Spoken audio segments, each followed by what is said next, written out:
So I have recently graduated from complete Final Fantasy noob to, yeah, she's played like the good ones.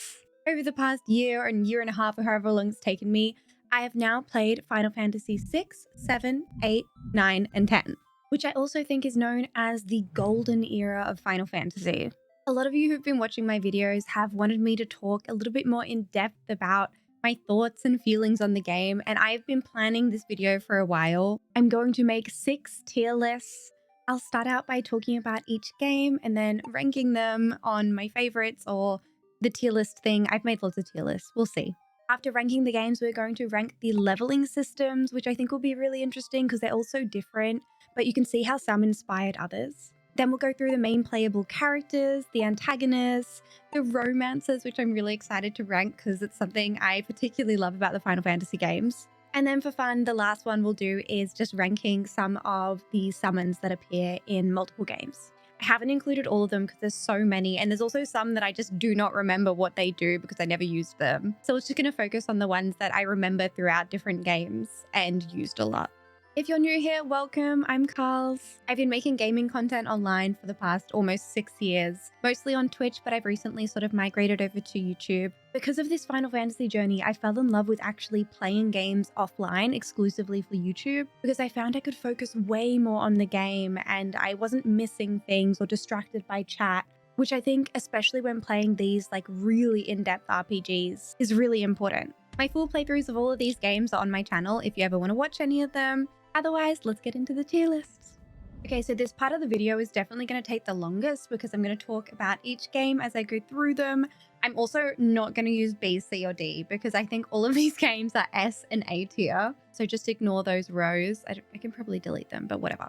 I've also written down like a lot of notes of things that I want to talk about, so bear with me. Okay, so we're going to start with Final Fantasy VI, which is the one that I just finished like last week, so it's fresh on my mind. This game really surprised me. I was a bit hesitant to play the pixel ones because I wasn't sure if I'd be able to get into them the way I have with the others.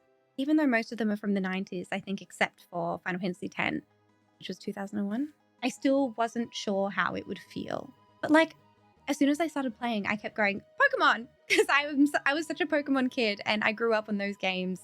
So a lot of the vibes I was going, oh my gosh, this is just Pokemon, but it's a lot more than Pokemon. Okay, let's play Final Fantasy VI. I'm putting this in A tier. It is definitely the easiest game that I played out of all of them and the shortest. I don't know if that was because I missed some things, but especially in the second half, I tried really hard to do a lot of the side quests and level up and get all the magic. I think I only really missed Strago's side story in the Masa, which I don't know how I missed that. I just missed it. And there was also a story that went with one of my favorite characters, Shadow, that I didn't completely understand at the time, but I have gone back and looked at because you all in the comments were like, oh, you have to see this. So just a short recap of the premise of the game. It is magic disappeared from the world 1,000 years ago after the catastrophic War of the Magi. The Castalian Empire has rediscovered magical power by exploiting magical beings called espers. And we begin with Terra, a mysterious girl capable of using magic naturally. There were so many characters and storylines in this game that I found it hard to feel deeply connected to every single one of them, I think, because there was so many. I just kept being like, there's another character, there's another character. But I really did enjoy what I took in. I also felt like the pacing of the game was off at times. I think once I reached the world of Ruin, that sort of freedom is very similar to Chrono Trigger, how you just get to a certain point in the game and then there's just a bunch of optional side stuff that you don't really have to do, but you should. And once I sort of worked that out, I actually did get a guide up just to lead me to certain side quests because I didn't want to miss things. And sometimes I get really overwhelmed when I have complete freedom and don't really know what to do. As I said, I missed the Strago thing, and then I didn't fully understand that Shadow is Realm's father. So I followed the Shadow's dreams, but I actually did them in a weird order because I think Shadow in Thamasa waking up, there's the cutscene there. So I actually watched that last one first without any prior like dream cycles for Shadow. So then I went back and did the Shadow dreams, and I just thought, oh, we're learning about, you know, him and his friend. Was it Baran? His name was Clyde, wasn't it? his friend almost died and he was on the run, and I thought that's what we were learning. But I didn't realize the whole realm and shadow Clyde connection, which is also makes so much sense. That's why Interceptor took such a liking to her. It makes so much sense. I also did not realize that at the end, Shadow stays and dies, or it's implied. I don't know how I didn't realize that. I remember watching it because I remember saying, why are you giving Interceptor to Realm? Like, I think that really flew over my head. So that might just be a me thing. Or maybe, again, I was overstimulated and distracted and excited about everything that was happening. So I did miss that. And then apparently, I also missed the final cutscene, which surprises me because I thought I watched it and then the credits rolled. And then I always kind of stay to the end of the credits just in case. So after I'd finished kind of talking, I press like skip credits. Because sometimes I'm like, okay, I'm done. The credits have been playing for a while now. Let's skip to the end of the credits and see if there's anything there. And then there wasn't anything there. So it must have skipped that final cutscene because I always keep recording just in case there's something. So what the hell? Maybe let's quickly watch it now. Okay, here we go. This is just after the sort of credits ran. So I watched all of this. I did this whole ending thinking that's the ending. Credits ran and now we're here. I think this is the SNES version, not the remaster, but cute.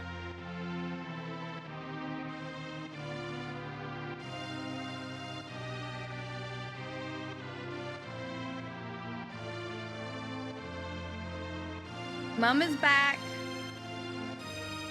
Oh, the baby was born. Oh, cool. Oh.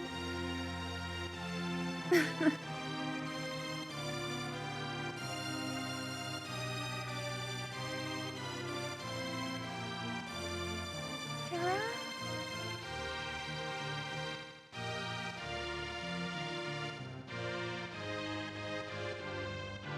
I do want to talk about this though.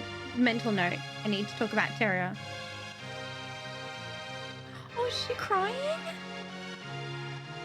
Out of happiness? They're repairing the house that burnt down.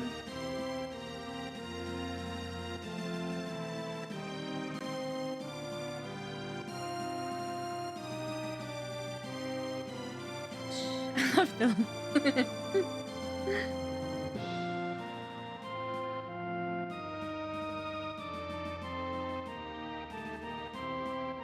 What was that? Was that the no, no, no?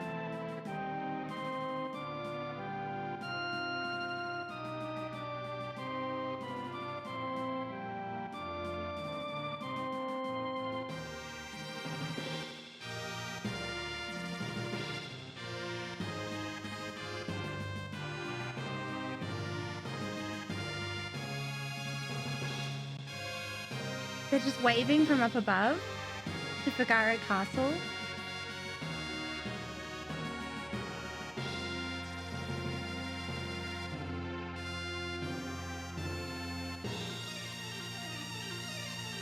Oh, Terra! Let your hair go.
The world restored. I can't believe I missed that. At least I feel like I didn't miss anything crazy important. It was just kind of that like bring everything together conclusion. The world is being restored again after after Kefka won, which, by the way, is the sickest plot twist ever. In what, 1994 this came out? That is groundbreaking. The villain wins halfway through the game. I didn't expect that at all.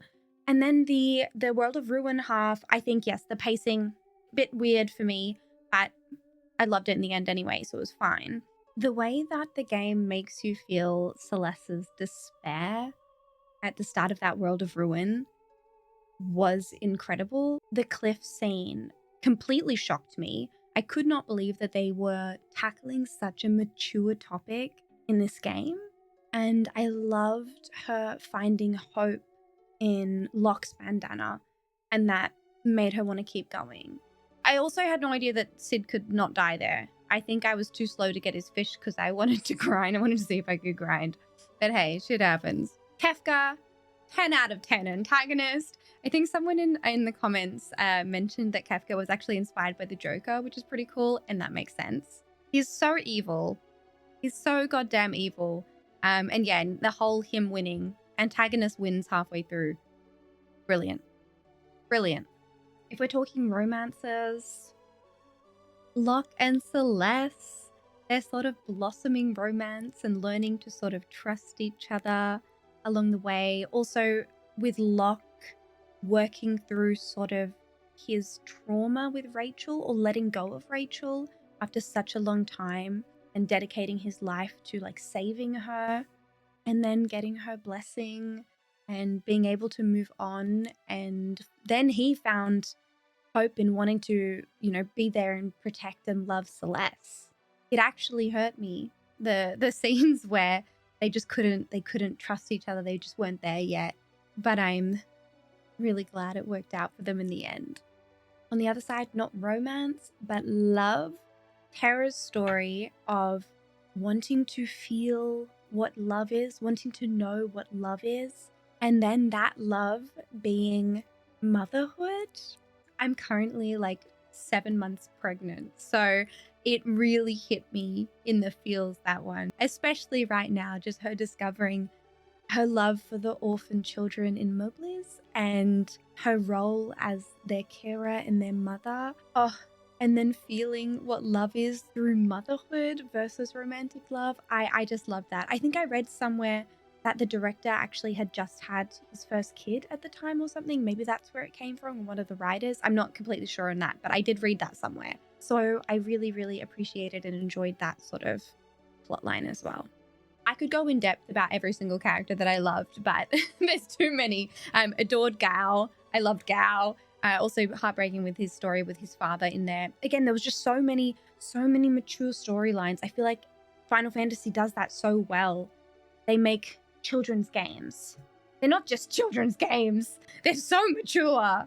And if you're looking at them on the surface, yeah, okay, they're children's games. But if you really focus on the themes and the story, it's what's made me fall in love with them so much. And Final Fantasy VI is just such a great example of that. And again, completely took me off guard. I wasn't expecting to love it so much. I really loved the combat. I think this is the least grindy of all the Final Fantasy games. Definitely the easiest, but the least grindy. I grinded and I enjoyed it when I did. And it's because I wanted to get them all the spells and stuff, not because I had to. So that didn't drag on at all. The standout scene, the opera. Oh my gosh. I had to learn the lines, and then I got to perform the opera, and I had to do the right things at the right time. And I wasn't expecting there to actually be like voice, like music, because the music in the game in itself is amazing. I love the music in all Final Fantasy games. I think that's just a given with these games. But the opera scene was particularly creative. I really liked experiencing that. And then also hearing that song sort of come back in those scenes with Celeste and Locke. 10 out of 10. I'll have to actually rank them from 1 to 5 at the end, but this is going to sit here in my A rank. Okay, next we have Final Fantasy VII, which is the most famous or popular Final Fantasy game, and it is the one that I started with. I did play it with the Echo S voice acting mod when I played it, which was really good for me at the time because I hadn't like done an exclusive playthrough before, and I was a bit nervous about having to read all the lines. Turns out I love reading all the lines. It's so much fun. So we did play it with the voice acting, which maybe changed my experience a little bit. And again, I would love to go back and maybe play it without and do all the things I didn't do, because there's all the weapons. I never did all the weapons. So there are quite a lot of like super bosses that I haven't actually finished yet in all of the games. So that's just an excuse to do another playthrough. Okay, quick recap. Cloud Strife joins eco-terrorist group Avalanche to stop the Shinra Electric Power Company from draining the planet's life force. Mako. What starts as a rebellion becomes a battle to save the planet itself. But this game is so much more than that. There are so many layers to it, which I guess is what makes it so great. I actually started playing the OG game sort of mid-streaming the remake and rebirth. So I'd already streamed remake, and then I was sort of halfway through streaming rebirth when I started the OG exclusively on YouTube. And what made me want to do these YouTube exclusives was that when I was streaming these games, I was missing so much. I was falling in love with them, but there were so many moments or cutscenes that I spoke through, or I got a sub or was talking to chat, and it took a little bit away from the authentic experience of the game. So I decided to play the OG exclusively on YouTube, which kicked off this whole obsession with Final Fantasy and making YouTube exclusives. And now I'm not really streaming, and all I want to do is make YouTube videos, because I've just completely fallen in love with the fact that I can focus completely on the game. And the only distractions I have are my own brain, which sometimes is a bit of a distraction because I can be a crazy person. But overall, I'm very grateful that I did this. So this game kicked it all off. I do have to go back and play Remake and Rebirth exclusively for YouTube, because I feel like, again, having experienced the OG and knowing what I know, it will be a completely different experience for me. And then getting to experience the remakes with no distractions, I think will be really fun for me, and hopefully fun for you guys, even if you did watch my sort of streamed playthroughs. Maybe I'll do it on hard mode if I'm crazy. Before I say anything else, I am going to put this... I'm going to put this in A tier as well. Don't be mad. Please don't be mad at me for not putting it in S tier. I think it's an incredible game. But, oh no, maybe I should put it in S tier. No, I can't, because I can't put them all in S tier. I've already chosen them all as S and A. So I'm putting it in A, because there are 2 games in this series that I'm going to be putting in S. I'm putting it in A. I think I also have to mention that the jump from Final Fantasy VI to Final Fantasy VII is crazy. Going from pixels to the square, I think first playing around with the polygon figures, made for some great moments.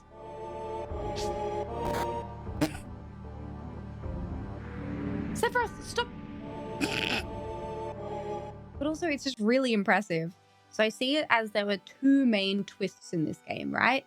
Aerith's death, which unfortunately was spoiled for me by a stupid YouTube comment of someone being malicious and wanting to ruin it for me. So that really sucked. But I will say, when I did experience it playing Rebirth, it still hit me just as hard. It was still a really emotional scene, but I do kind of wish it came as more of a surprise. Okay. Then the second massive twist that I just did not see coming and changes your perspective of the entire game is Cloud's memory. The meme the entire game is Cloud, Soldier. He's not even from Soldier. Like, the fact that his memories were confused with Zack's because of the experiments done on them with the Mako energy, and explains that Mako eyes, and he's not actually Soldier, it was just a failed experiment. And then diving into how that affects Tifa, and the fact that Tifa has known the whole time. Going back and at the beginning of Rebirth, this is why I need to play it all again. I haven't even rewatched that scene. I thought I would, but I guess when we play it, we will do it. But that first scene in Rebirth when Cloud is recalling the Nibelheim attack with Sephiroth and everything. It's just so different when you look at it from Tifa's perspective, or when Tifa first saw Cloud again and he's like, I'm in Soldier, and she's just kind of like a little bit confused and like, what is going on? But she's also very polite, and she doesn't want to say something until she completely understands it. It just goes into the fact that Tifa is my favorite video game character ever. I feel so connected to her. I think she's the sweetest, the loveliest. She's a badass female lead, but she has so much kindness and empathy and love. And I'm sorry to anyone. I don't want to put Tifa and Aerith against each other though, because I love Aerith as well. But I'm such a Cloud and Tifa ship. Like, I love them together. I also think Aerith is a beautiful character, but I still have to play Crisis Core. I will play Crisis Core one day and get a little bit more into her romance with Zack. But yeah, I just adored that whole storyline and that whole when Cloud is in the hospital and Tifa she won't leave him. She won't leave his side. Every moment that those two shared, specifically after Aerith's death, was really beautiful. And I'm very, very, very excited to see how they tackle that in Revelations. They better not ruin it because I love their love. I love their love so much. And I love Tifa. The writing of this game is just god tier. I'm really glad they made the remakes because it is what kind of got me into wanting to play the OG 7, which has sparked all of these other games. So it was a really good way to get new players like myself into these games. But after playing the original, I will say I prefer the original. There's less faff. It's still long. It's still in depth. But I can really see how they sort of prolonged. I mean, the fact that the first, 2 hours or something of the OG is like a 60-hour game in remake is insane how they fluffed that out. But I think more of my annoyance comes from actually... I despise Chadley. I'm sorry for any Chadley lovers. But in the remakes, I'm just like, Chadley, you're too much. There's too much. There's too much Chadley. Love Queen's Blood, though. Love a lot of the mini-games. I like that the mini-games are mostly optional. So I feel like I can't really complain about the mini-games because I think a lot of people did, but I think they're fun. Sorry, I'm not even talking about the remakes. Ignore me. Anyway, they fluffed them out. That's what I was saying. I prefer the OG. See, my brain just going...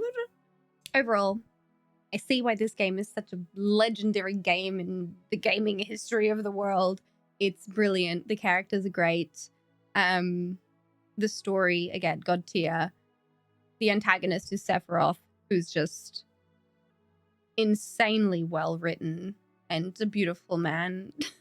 Then the twists of like Aerith dies and Cloud isn't actually in Soldier. And then everything else that goes around it. Again, I could go so far into it with all the different characters, but I won't yet. You can always watch my playthroughs and see my reactions along the way. Okay, now we have a massive jump. We are going to Final Fantasy VIII. Controversial game. People told me not to play it because of the junction system. My God, I'm glad I played it because Final Fantasy VIII is going in S tier. I love this game. And it actually took me a while to get into. I think when I first started playing, the visuals were so different from Final Fantasy VII. It actually took me a bit to get used to. They have those artsy camera angles and the more like realistic looking characters, but it was just so different to 7. I was a little bit shocked by it. And then they introduced, there's so many tutorials for the junctioning system and this triple triad. Oh my God, I love triple triad. You want to play Kahls? But I think the whole thing had me just a little bit confused at times. So the basis of the beginning of the story is you play as Squall Leonhardt, a seed mercenary trained to fight sorceresses. And again, this game is so much more than that. But yes, the beginning of the game, I was definitely confused. I definitely skipped parts of the tutorials for junctioning, which made people really mad. But I'm just someone who learns by doing and learns from their mistakes. And guess what? Once it clicked, I freaking loved it. I loved the junctioning system once I understood it. And even the creativity of being able to use the card game to your advantage for your stats was like wild. But if we're thinking about the story, I think initially I even overlooked the first sort of dream sequence with Laguna, Kyros, and Ward. I almost like skipped over. Like it didn't click for me that this was a part of the main story and it was important. So I kind of have regrets with that. And again, this is a game that I have to go back to one day to experience again because so much happens. I still think there are probably parts of the story I didn't completely understand on a first playthrough with all the different sorceresses. I mean, it's all about time compression, right? And so as soon as you have sort of time compression and time travel and all these things included, it can get quite confusing. But dude, you go to space. This game is S tier because somehow we ended up in space. This is awesome. That's so cool and so random. When friends have asked me, like, what do you like so much about Final Fantasy games? This is what I use as an example. Final Fantasy VIII and the wild storylines that it has. But again, I definitely need another playthrough of it to, I think, fully understand it. I think even I was a little bit confused at the ending. I didn't completely understand it at the time, and then I did a little deep dive into it. But it was really interesting also reading the sort of ending theories, like the Squall is dead or Renoa is Ultimacia. And I think they have sort of been shut down by the writers and director saying that is not what happened. But it's still really interesting to see how that ending sort of sparked all of these theories and conversations around it. Squall and Renoa. I loved their little romance. I loved that it came from like this little emo boy. I kept calling him emo boy, especially like he's so similar to Cloud in some ways. I loved watching Squall's sort of like closed off energy slowly breaking down from Renoa and her sweet, strong and infectious personality. I think watching a broken boy be vulnerable and learn to love will always be one of my favorite things to witness. Also, I loved the twist of the gang slowly realizing that they actually all grew up together in the orphanage with Adea as well and Sid, the orphanage they ran. That being explained by the use of guardian forces, sort of damaging their memory over time. Again, very creative writing. I like it. This is one I would love to see a remake of. I think they could do very fun things with it and maybe also make it more accessible for people. Maybe polish the junctioning system to make it a little bit clearer for those who were put off playing the game because of it or didn't enjoy it because of it. There is a huge fan base for this game and people who do love this game are very passionate about it. But I still see so many people being like, nah, the junction system, nah, I couldn't get into it. It was too confusing. It was this, it was that. And I get it. I think it was confusing. I think it took me a little bit to get into it, and recording it and sharing that online actually really helped me understand some things. I'm also very proud of myself when I figured out myself, I think it was because of the blood, that Laguna was Squall's father. Anyway, love this game. It's really up there for me, as you can see. Now let's go Final Fantasy IX. Thief Zidane Tribal kidnaps Princess Garnet, but she actually wanted to escape, at its simplest. And we also have Kuja manipulating kingdoms into war, Vivi discovering he's an artificially created black mage, and Zidane learning that he was created as an angel of death from another world. There is so much that goes on in this game, stuffed into this medieval fantasy children's game, which is not just for children, like all of them. When playing, I just could not believe the amount of mature topics that they tackled in this game. And I think the biggest thing about this game actually is each character and their growth. And I loved the existential questioning of what is it to live and to die and to belong. Particularly, I think you cannot mention Final Fantasy IX without mentioning the You Are Not Alone sequence. I think that's one of my favorite sequences from any video game ever. Zidane just being like, no, I've got this. I'm going to do it myself. I'm going to protect everyone. I'm going to do it. And then each of his friends being like, no, we're in this together. You are not alone, and you do not have to be alone, and you don't have to do this alone. You've always protected us. But you still don't understand that we looked out for you too. We watched your back while you watched ours. And we believed in you the same way you believed in us. Just like you protected us, we want to protect you. It was so well written and so well done. And I think it's one of those messages that if you played this as a kid, that's something that could really shape you and affect you into adulthood. I really hope that one day I get to witness my own son playing this game. I just think that aspect of it makes it really, really special. This was also one of 2 Final Fantasy games that had me bawling my eyes out at the end. The moment that Zidane returns to Garnet.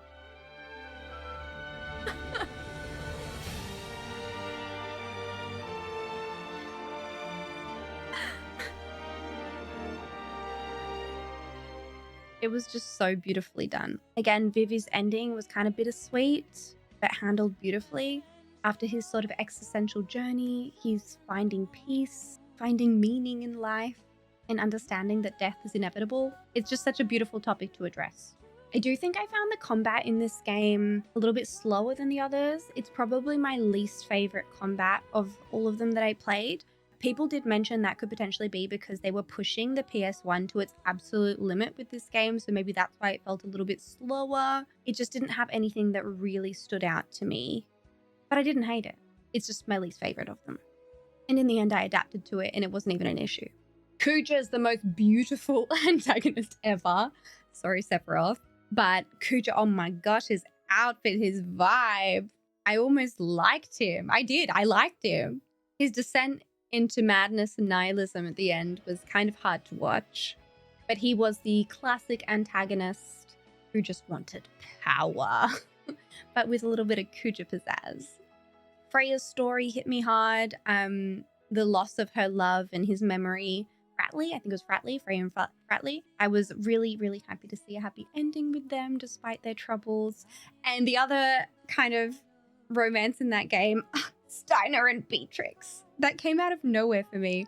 I had no idea. I think it was the letter. It was the letter that was like kind of misunderstood and then they ended up meeting and loved that. I loved that.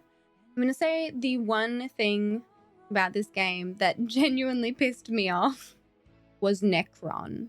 I think that Necron as the final boss was completely unnecessary. I see what they were trying to do with Necron, like representing the embodiment of death, but it felt like a weird jump. I don't know, I felt like Kuja should have been the final boss. Also, Necron in his stupid Grand Cross ability can get fucked.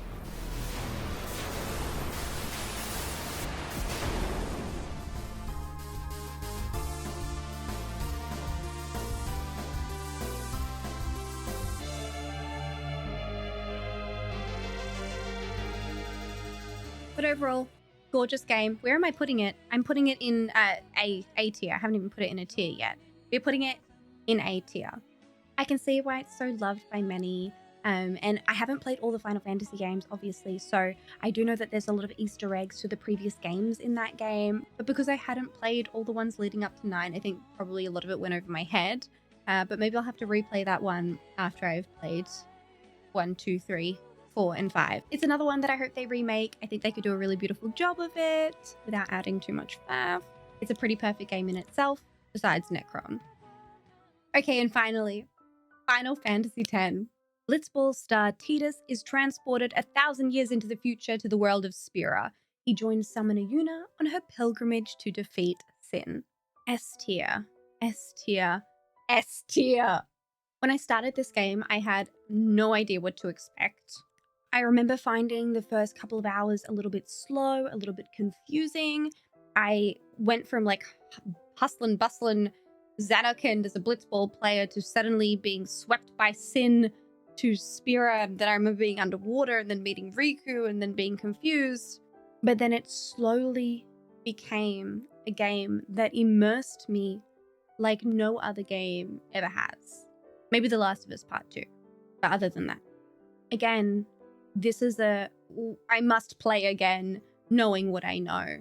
And also eventually complete all the Dark Aeons, which I didn't do. Yuna's character development was in particular my favorite. She starts out sort of blindly following her pilgrimage, willing to sacrifice her own life for Spira. And then she grows into a much more independent character, questioning authority and diving deeper with her guardians into who Sin is and what was causing this cycle of destruction. But a real highlight of this game, although people say it is kind of a story about a father and a son, which is also very beautiful, it's Tidus and Yuna. I cried in this game more than I've cried in any video game ever, I'm pretty sure. The people and the friends that we have lost. No dreams that have faded. No.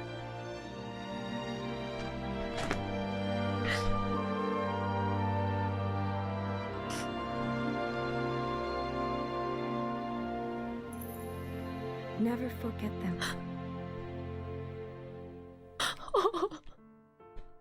they captured this pure puppy love, first love in a way that made you feel it. It made you feel what it's like to fall in love for the first time. There are so many incredible scenes, but my favorite was actually the meme laughing scene. I think if you thought that was cringe, I feel like you don't get it. I was just there laughing with them. It put such a big smile on my face.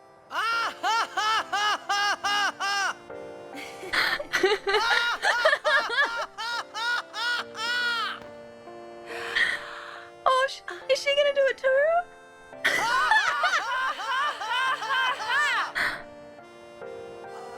Oh.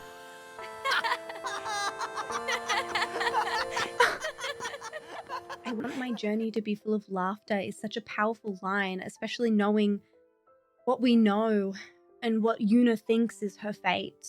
I just love the way that scene shows how vulnerable and comfortable they are with each other.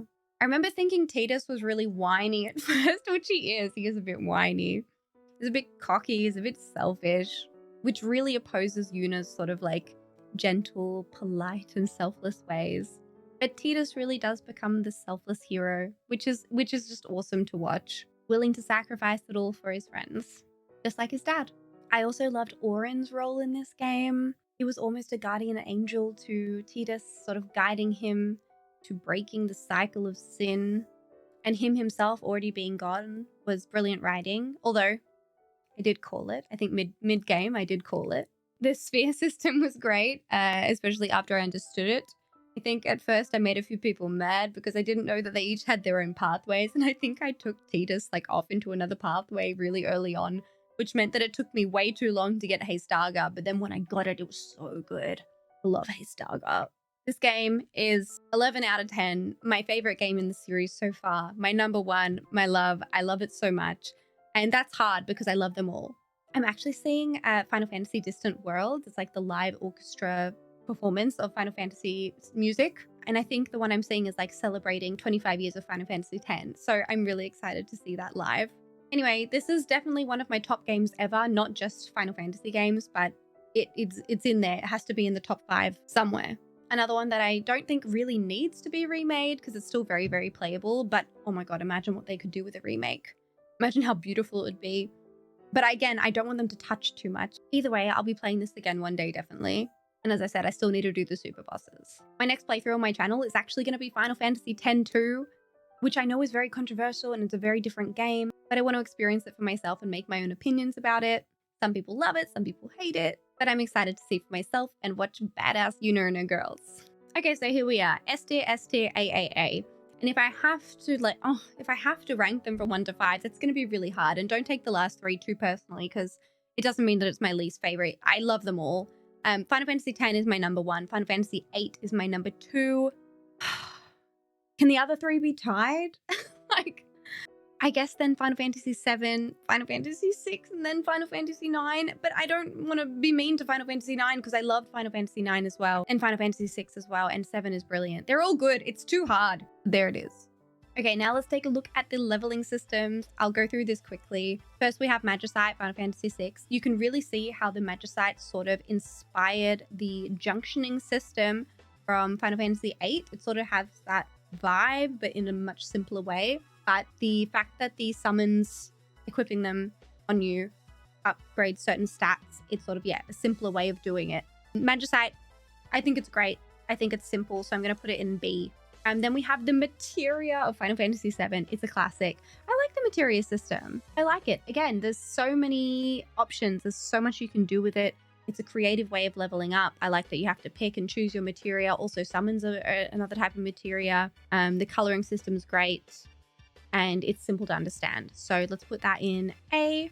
Then we have the junctioning system. Okay, don't be mad. I like the junctioning system, but it's too confusing for some people.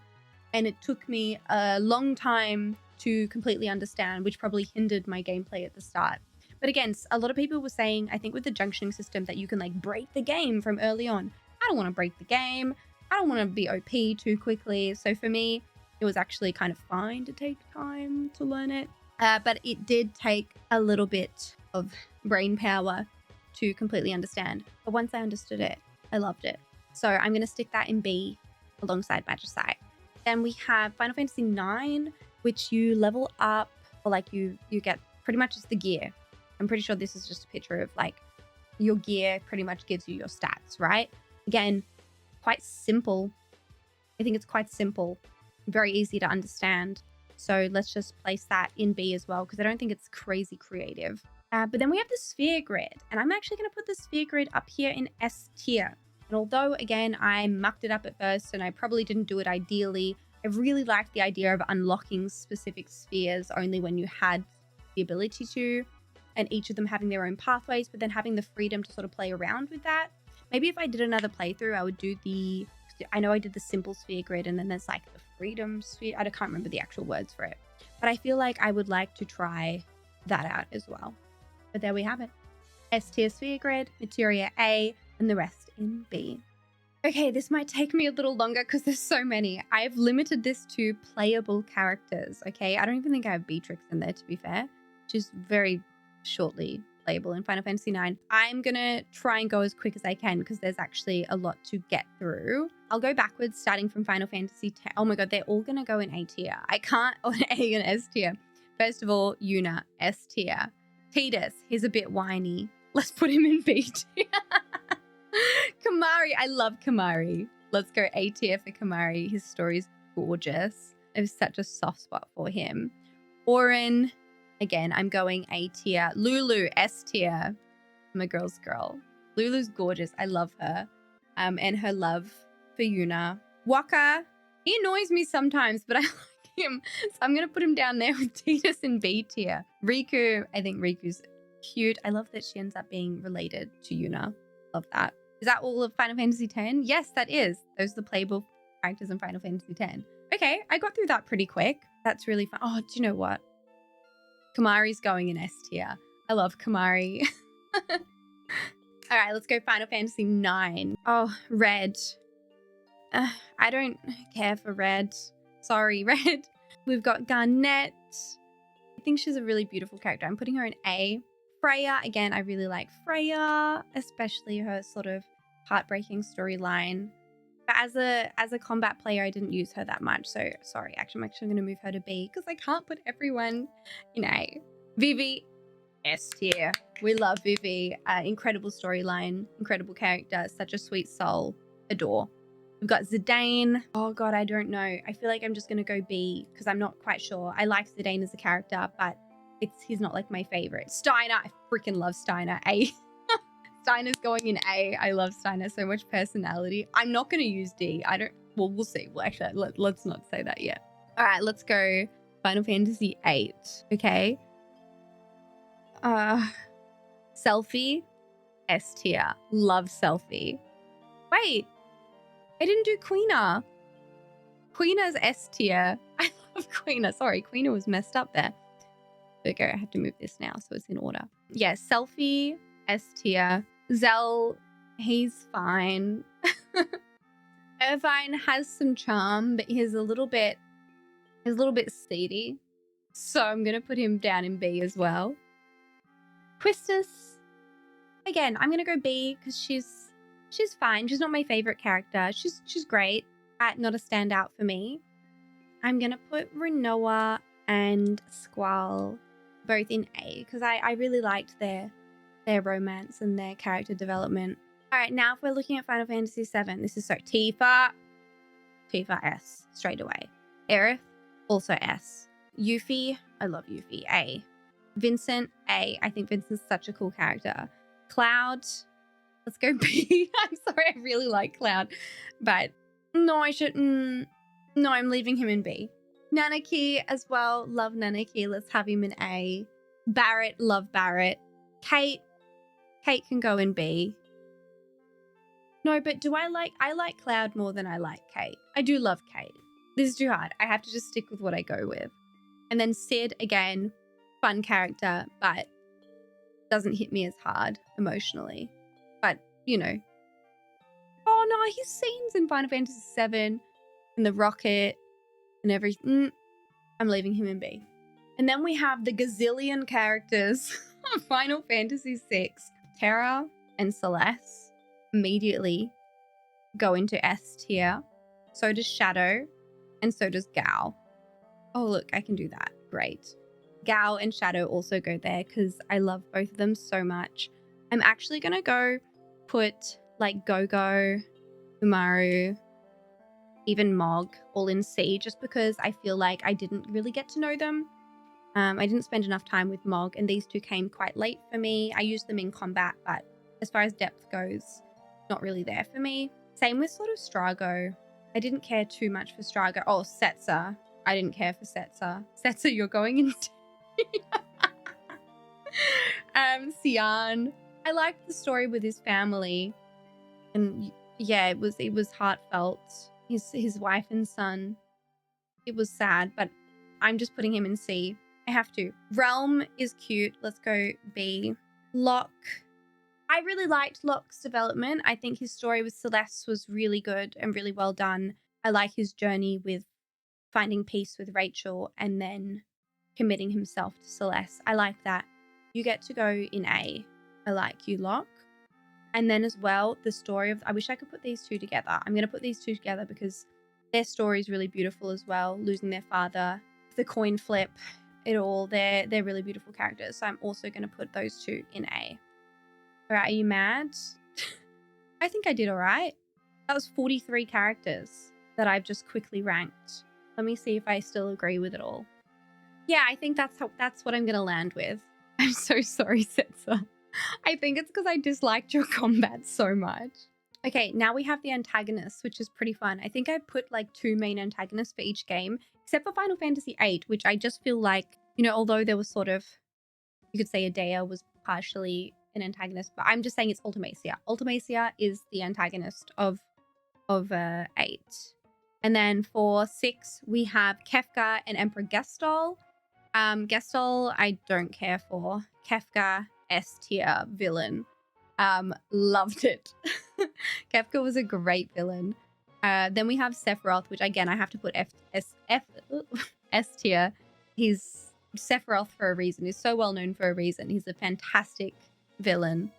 And the Turks, I had to put the Turks in there just because they're kind of like, they are antagonists. Yeah, they're antagonists, even though they end up being mostly okay. Not all of them. But I really like the sort of comedic side to the Turks as well.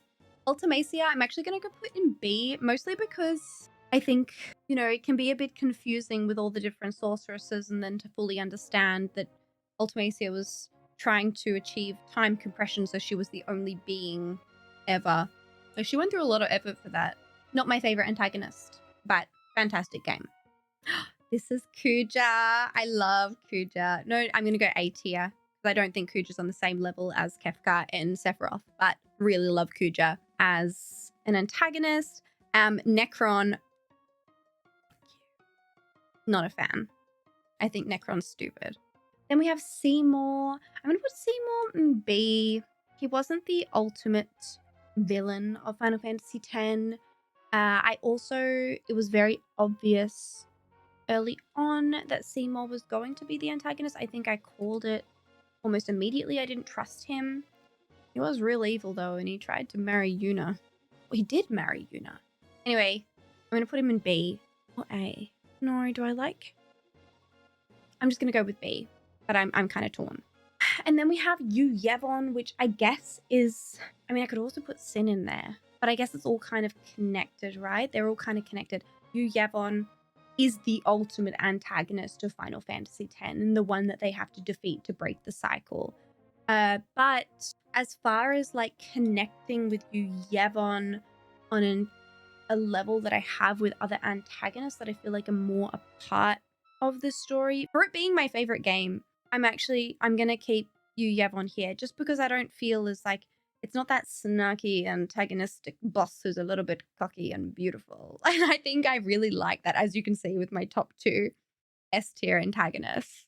I fucking hate Necron. I was very excited to do this one, but it's also going to be very difficult. So this is my romances, but I've also included 2 sort of relationships that are not romantic love, but just love. I've included Barrett and Marlene and Terra with her orphaned children. But I'm going to start off with my favorite romance of all time. Tidus and Yuna, followed by another S tier romance, which is Cloud and Tifa. These are definitely my favorite two. I'm going to put Celeste and Locke here in A tier. I loved them. I'm also going to right next to them put Terra with her orphan children because I love that. I love that love so much. I'm not a fan of Cloud and Aerith. This is my Cloud and Aerith. I'm going to put you in C. I do think Aerith is very good for Cloud because she's so easygoing and light and optimistic and positive and very opposite of Cloud. But there is something about Tifa and Cloud that I just adore.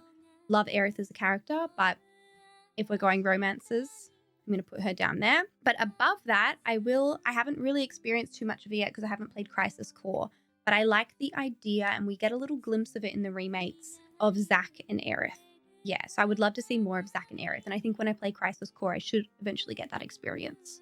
Marlene and Barrett. I love Barrett's love for Marlene, and especially as it's revealed that Marlene is not his biological child, which I think was kind of obvious. But how he sort of adopted Marlene was a very beautiful story. And his love for her constantly, Marlene. I love it. I love his fatherly love for her. Bruno and Squall, let's put them in A rank again. I loved watching his walls be broken down by her, but I don't love their relationship as much as I love like Tidus and Yuna or Tifa and Aerith. Oh, that would be a great romance. Cloud and Tifa. I've also included here Laguna and Rain. I'll put them in B because we don't see too much of it. We get little glimpses of it and we see a little bit of it, but not too much for me to put it high. But I thought I'd throw it in there.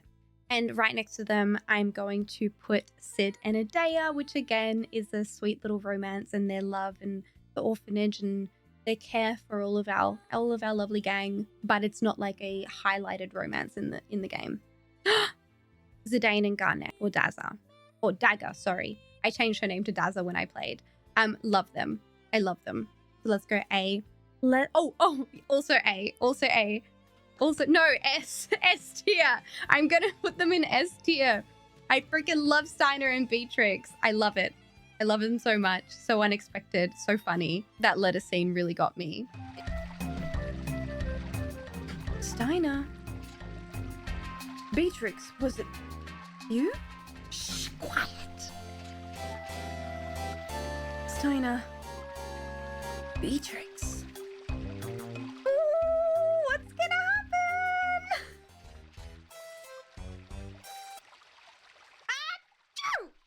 I didn't even know I wanted them together until then. Freya and Fratley, I'm putting in A because I really liked their story and how they overcame their challenges. And then we have, lastly, Lulu and Waka, which is a little bit weird because I wasn't Lulu with Chapu, but also it's kind of sweet that they fell in love along the way. I think I read somewhere that I will see a little bit more in X2 and maybe I'll have more of an opinion of them then. But for now, I'm just going to put them in B because I think it's sweet. I'm glad they found each other and they could also bond over the morning of Chapu. But yeah, not one of my favorites. But here we are.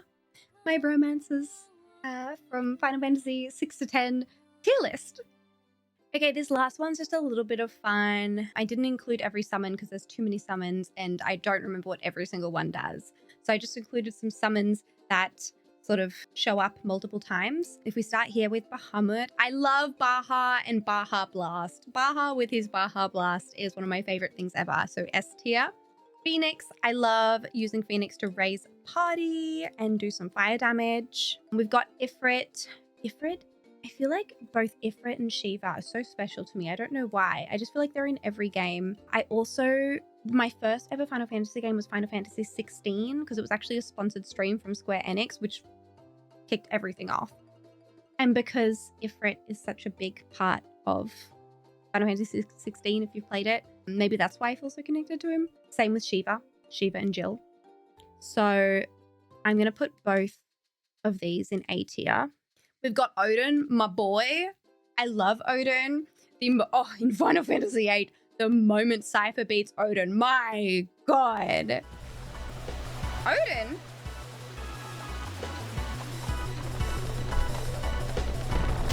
Wait. you can't just one-shot Cypher.